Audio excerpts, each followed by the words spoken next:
My name is Claire Anderson. I'm 34 years old, and until recently, I thought I had control over at least one thing in my life: my own story. I've never been the type to share too much about my personal life. Not at work, not even with close friends. I always believed some things were sacred, that pain deserved privacy. But one phone call shattered that illusion. Last month, my best friend Olivia called me, her voice hesitant, almost pitying. She said, "Claire, I heard about the divorce. I'm so sorry. Are you okay?" I froze. Divorce? Nobody knew yet. I hadn't even told Olivia, the one person I trusted most. My heart sank as I realized what had happened. My parents, my own parents, had announced it for me. They told the entire extended family, some neighbors, even people from church, that my marriage was over.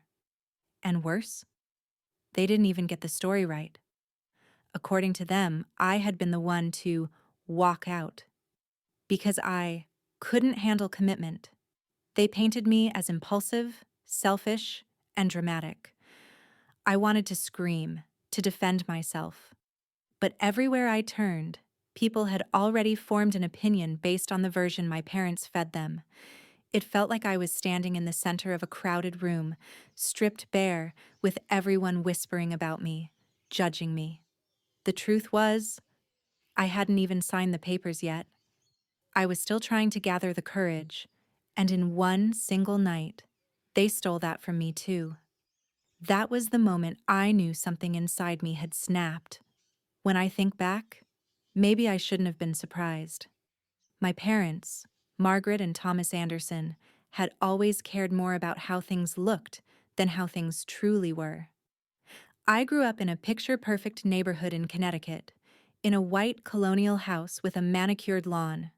From the outside, we were the family everyone envied. My dad, the respected banker; my mom, the social committee chair; and us kids, me and my younger brother Ethan. But inside that house, I learned early on that appearances mattered more than feelings. If I cried after a bad day at school, my mom's response wasn't comfort. It was, "Claire, wipe those tears. What will the neighbors think if they see you like this?" If I got an A- instead of an A+, my dad would sigh in disappointment, reminding me Ethan never fell short. Ethan was the golden child, charming, athletic, the boy who could do no wrong. When he skipped classes or broke curfew, my parents covered for him, laughing it off as, "Boys will be boys." But if I dared to miss one family dinner because of a study session, I was scolded for being ungrateful and disrespectful. I became the quiet one, the responsible one, the one who bent herself in knots trying to be perfect, because perfect was the only way to be noticed in my family. And yet, even when I achieved what they wanted, good grades, scholarships, a decent career, they barely looked at me. Instead, my mom would beam about Ethan's latest job promotion or his new car, as though my accomplishments were invisible. Looking back now, I realize my parents never really wanted me. They wanted the version of me that looked good on paper, the daughter who fit neatly into their carefully crafted image. Maybe that's why, when my marriage started to unravel, my first instinct was silence. I had been trained since childhood to hide the messy parts of life, to never give anyone a reason to talk. But no matter how much I kept quiet, my parents always found a way to control the story. When I first married Daniel Miller, I thought I had finally built the life my parents always wanted me to showcase. Daniel was smart, ambitious, and polished, the kind of man who looked perfect beside me in family photos. My parents adored him. To them, Daniel was proof that I was finally on the right track. But what they didn't see, or chose not to see, was how lonely I was inside that marriage. Daniel and I started drifting apart just a year after the wedding. He worked long hours at the firm, came home late, and when he was home, he was distant. Conversations turned into small talk. Arguments ended in silence. I tried everything to hold it together. I planned elaborate dinners, even when he barely touched the food. I stayed up late washing his shirts, ironing them so he'd look sharp for work, while he scrolled through his phone, barely acknowledging me. On holidays, I forced smiles and laughter so no one would suspect how cold our house really felt. Whenever I hinted to my mom that something was wrong, she brushed me off. All marriages are hard, Claire. Don't embarrass yourself by giving up. My dad's advice was worse. Just make sure he stays happy. That's your job. So, I sacrificed. I swallowed my pain, put on makeup to hide the dark circles from sleepless nights, and kept performing the role of the perfect wife. But the cracks grew deeper. Daniel started staying out later. Rumors reached me, coworkers mentioning how he was always grabbing drinks with someone new. When I asked him directly, he laughed in my face. "You're imagining things, Claire. Stop being so insecure." Still, I stayed, not because I believed him, but because I was terrified of what my parents would say if the truth came out. I could already hear their voices. "You couldn't keep your marriage together? What will people think?" The pressure was unbearable. Every day I felt myself disappearing, as if I was just a shadow propping up everyone else's expectations. And even then, it was never enough. I reached a point where the silence in my own home was louder than any argument. That was when I knew something had to give. I finally gathered the courage to make a decision. After months of sleepless nights, I told myself I would file for divorce. Not today, not tomorrow, but soon. I needed time to process, to find the right words, to reclaim at least a little dignity before the world knew. But that choice, the one thing that was still mine, was ripped away from me. It happened at my cousin's engagement party. I walked into the hall, dressed in a navy blue dress I had picked carefully, hoping to blend in and avoid questions. Instead, I was met with whispers. Eyes lingered on me longer than usual, and a couple of relatives avoided my gaze altogether. Then I heard it, my mother's voice, loud and certain. She was standing with a group of distant relatives, casually announcing, "Well, yes, Claire's marriage is over." Daniel tried, but she just couldn't handle the responsibility of being a wife. My chest tightened, the room spinning around me. Every word was a lie. I hadn't left Daniel yet, and even if I had, it wasn't because I couldn't handle responsibility. It was because I was drowning in silence, neglect, and betrayal. I looked over at my father, hoping, just hoping, he would correct her, or at least soften the blow. But he just nodded, confirming her version of events like it was fact. Daniel, who was also there, stayed silent, letting their story spread like wildfire. In that moment, I wasn't a daughter. I wasn't even a wife. I was a scandal, a headline, a cautionary tale my parents controlled. I didn't say a word. I just turned, walked out of that hall, and into the cold night air. The sound of the door slamming behind me was the only voice I had left. That night, I sat in my car for nearly an hour, staring at the steering wheel with trembling hands. I kept hearing my mother's words echoing in my head, over and over, as if she had branded them into me. She just couldn't handle the responsibility of being a wife. For the first time in my life, I understood what it felt like to be erased. Even my pain, even my choices, weren't mine anymore. So, I decided to disappear. Not in a dramatic, vanishing act, but quietly, deliberately. I packed what I could into 3 suitcases. I sold the rest. The apartment Daniel and I shared felt like a museum of broken promises, every corner heavy with memories I didn't want to carry. I quit my job at the marketing firm, a place where everyone had already heard the gossip. I could feel it in their half smiles, their pitying glances.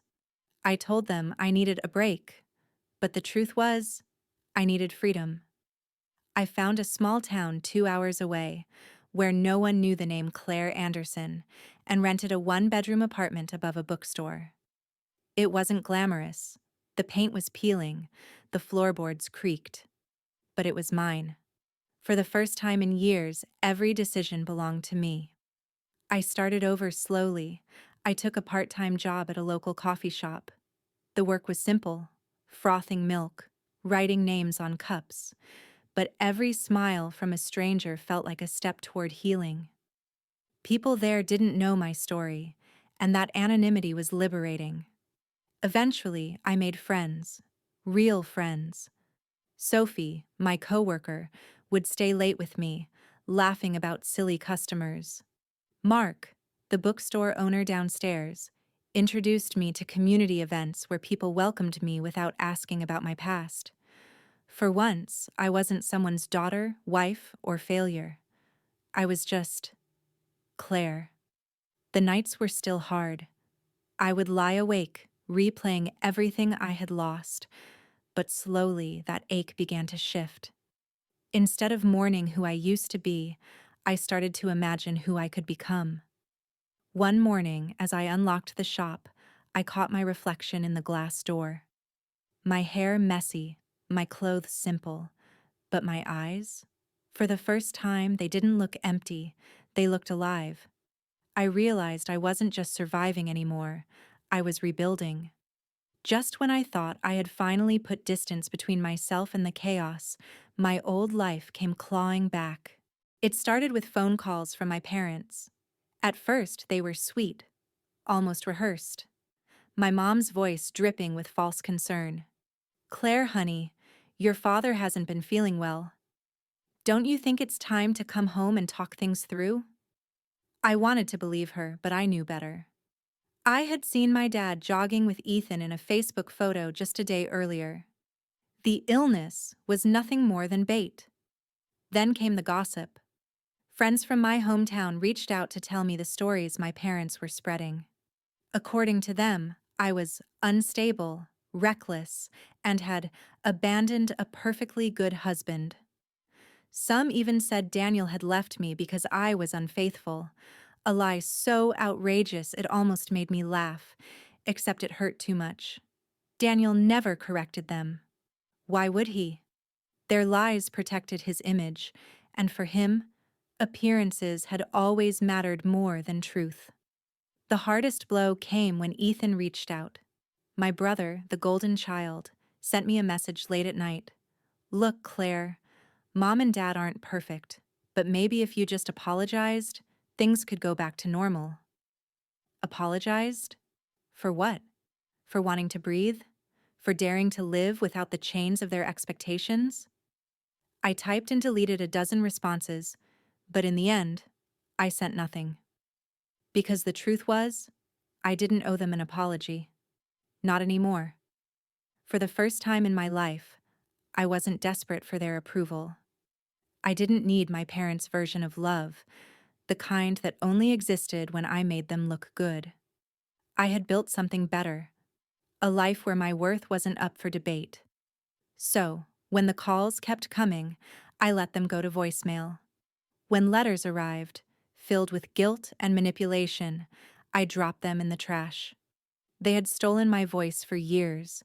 Now, my silence was the loudest answer I could give. Sometimes, late at night, I still think about everything I lost: the marriage, the family ties, the image of a life I thought I was supposed to live. But when the ache rises, I remind myself of everything I've gained. I wake up now in a space that is entirely mine. I choose who I let into my world. I decide what truths to speak, and I no longer fear the weight of other people's opinions. For the longest time, I believed leaving meant failing, that walking away from my parents' expectations, from Daniel, from the life they scripted for me, made me weak. But the truth? Leaving saved me. I learned that sometimes survival looks like breaking your own heart before someone else breaks it for you. It looks like letting go of the people who raised you because they never really saw you. My parents may still be out there, twisting stories, filling the silence with lies. But I don't live in their world anymore. Their words no longer define me. My story is mine to tell, in my own voice, in my own time. And if someone listening to me right now feels trapped the way I once did, please hear this. Choosing yourself isn't selfish, it's survival. Family is proven by love, not just blood. I am no longer Claire, the daughter desperate for approval. No longer Claire, the wife trying to perform perfection. I am Claire, the woman who walked away, rebuilt, and finally found peace in the sound of her own voice.